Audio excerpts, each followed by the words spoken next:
Good afternoon, everyone, and good evening to those of you on the East Coast. I am so very happy to be here to talk to you a little bit about your upcoming journey to college. I am a labor economist, and I've spent most of my career just trying to understand the relationship between education and labor outcomes and occupational outcomes, career pathways, and exactly how one achieves your lifelong dream of, just getting that type of job that you need and establishing the type of family that you've always wanted. So one of the first charts I want to share with you today is taken from a report that actually isn't published yet, but it will be published soon. It's called The Future of Work. And this particular report tries to look at the education distribution of jobs in the US economy over time. And we start off with looking at jobs in 1983 and 2021, which is the most recent year for which our data are available. And we also give a projection to 2031. And if you see nothing else on this chart, I want you to point your eyes to the blue, the light blue and the dark blue, and then the other shades of yellow and brown. And that's the big area of demarcation.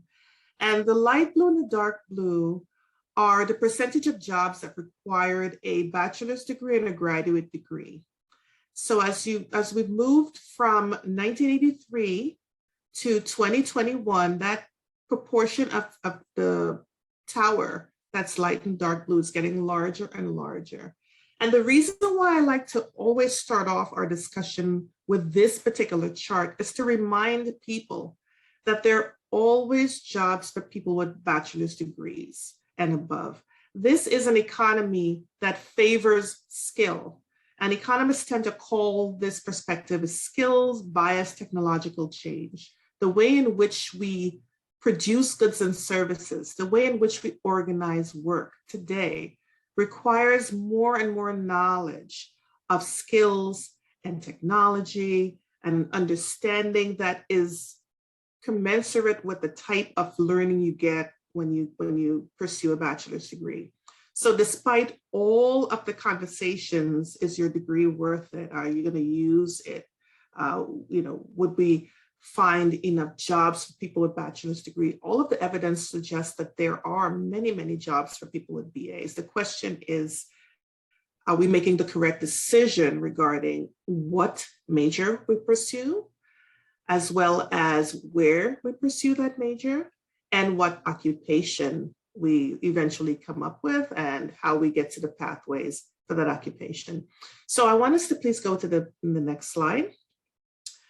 And the following slide, is concerning because we found in this slide that as time goes by, there's a decline in college enrollment. Okay, especially for, if you look at private profit, for profit, four-year colleges, public 2 years, total enrollment, everyone is declining, particularly in the pandemic. And we understand why. I mean, the way in which the pandemic forced the closure of many colleges and universities, and indeed, many jobs overall, was very, very difficult.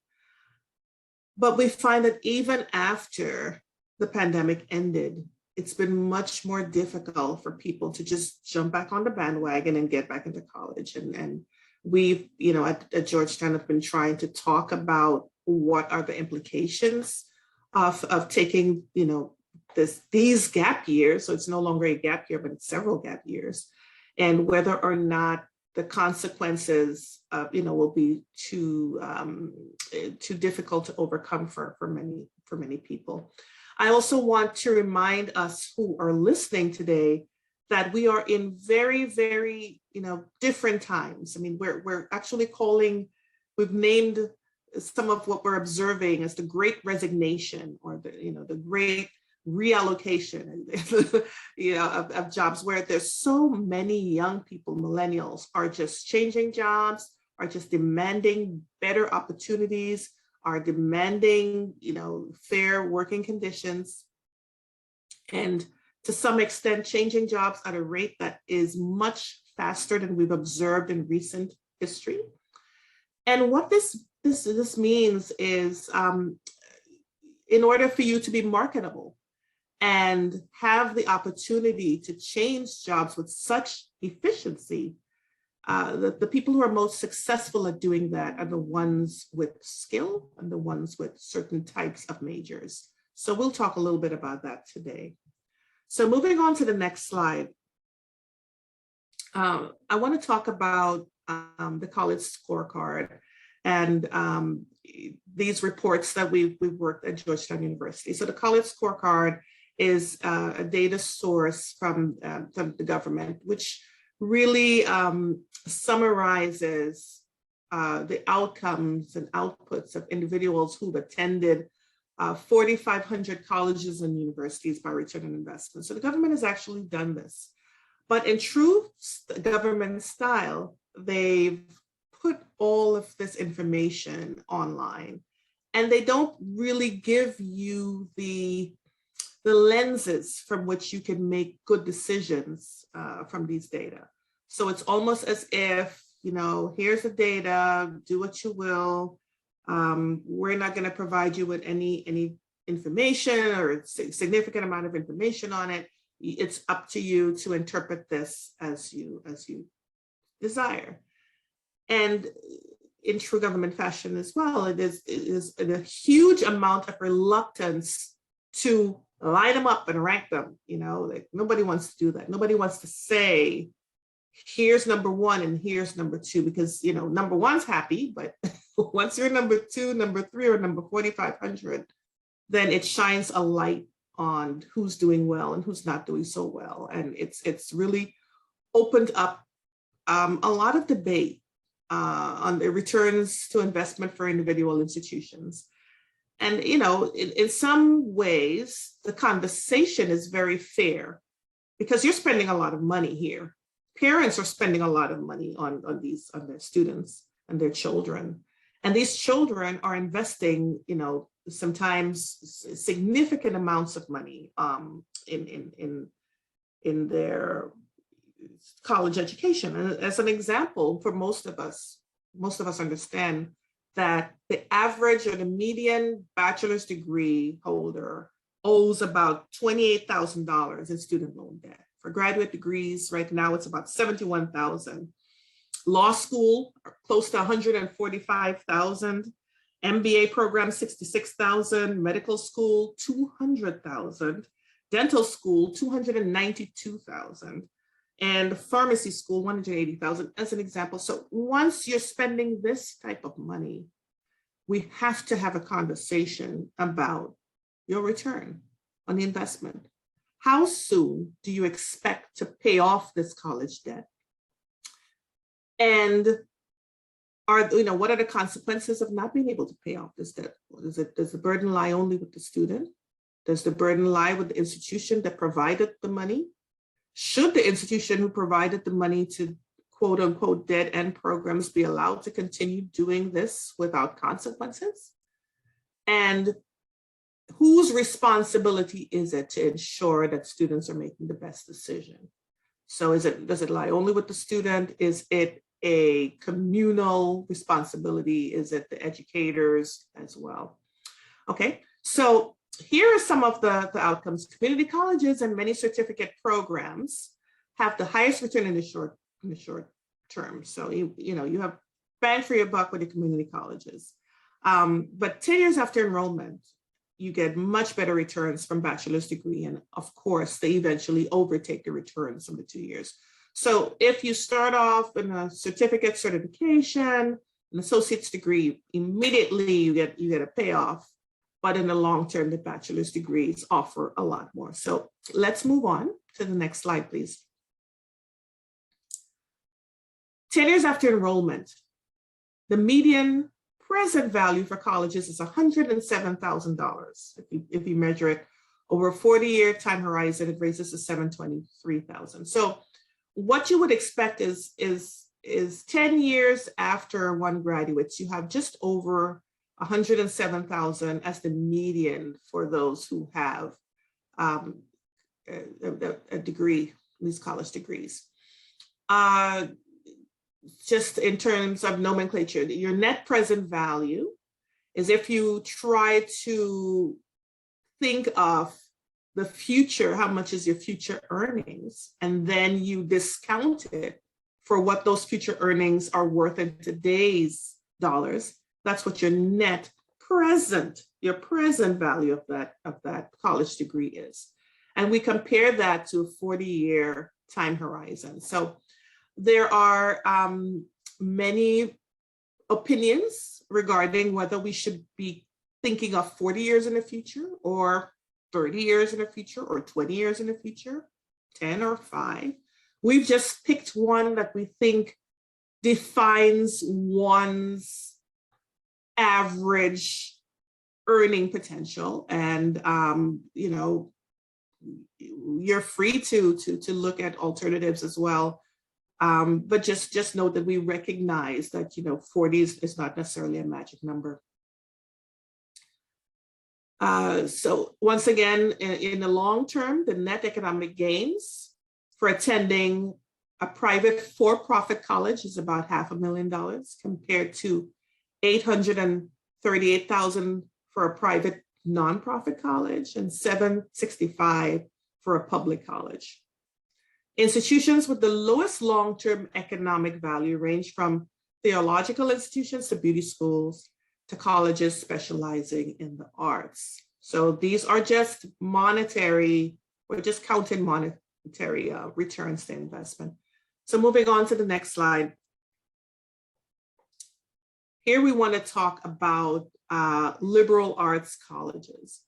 And what you see before you is a sort of ordering from different types of universities. So we start off with, you know, doctoral universities with a significant amount of research activity or moderate research activity. And we go all the way to bachelor's degrees or baccalaureate colleges, arts and science, that's somewhere in the middle, engineering with a specialty focus for 4-year colleges, healthcare professionals, and all the way in the bottom, we have some faith-related colleges. So here we just sort of have all of the rankings on the averages of your net present value and how much is the median return on investment for these types of institutions over time. You find that doctoral universities with the very highest research activity, so those that pride themselves in the cutting edge of research and analysis and are always moving forward, those are the ones that give the highest return. And we have some net present values in the range of over $1 million.